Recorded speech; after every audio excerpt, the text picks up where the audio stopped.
Welcome back to Rachel Be the Healthy We. Today I'm going to do a turkey chili for you guys that would be PSMF compatible if that's something that you do, and of course keto, gluten-free, sugar-free. So let's go ahead and talk about what we're going to be using today. Today I'm going to be using 2.5 pounds of ground turkey meat. Then we're going to be using two 1-ounce chili packets because each one's for about 1 pound of meat. This is Pioneer. It's gluten-free, pretty clean, no oils or anything in the ingredients. Simply Organic's another one that I like to use as well. Then we're going to be using 1 28-ounce can of the diced tomato and green chili mix, mild. If you like it spicier, feel free to get a spicier version. 1 14.5-ounce can of the fire roasted diced tomatoes.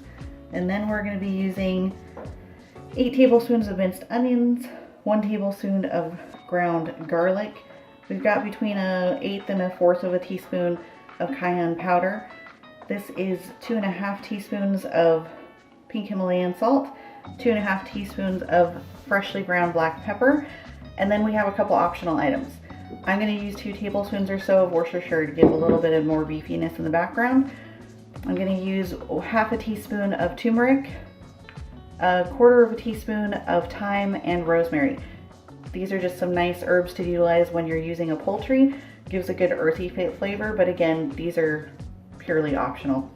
Let's go ahead and get my hot plate and we'll start cooking. All right, so I have like a low medium flame.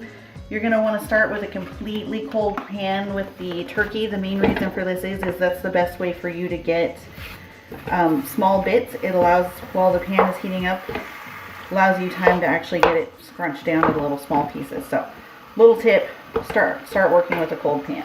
And then what we're gonna do is we're gonna cook the turkey first with all the seasonings that we're adding. Once the turkey is browned off and we have cooked it completely, that's when we're gonna go ahead and add in the chili seasoning packets as well as the cans of the tomatoes and chilies. And this may seem like a lot of seasoning, but remember, anytime you're working with turkey and or chicken, they always require a decent amount of seasoning to get a good flavor. Beef doesn't need as much, but turkey and chicken, they need more.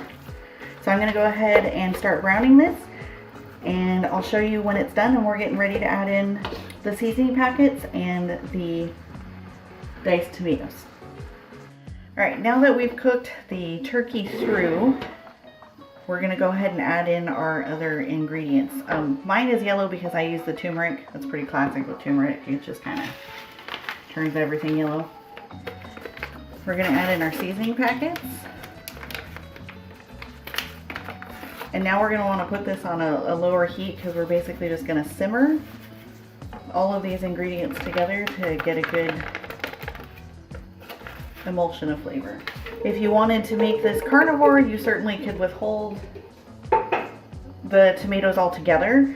If you have an issue with the carbohydrate level, even though this is not that much, you can certainly withhold more of the tomatoes than I did.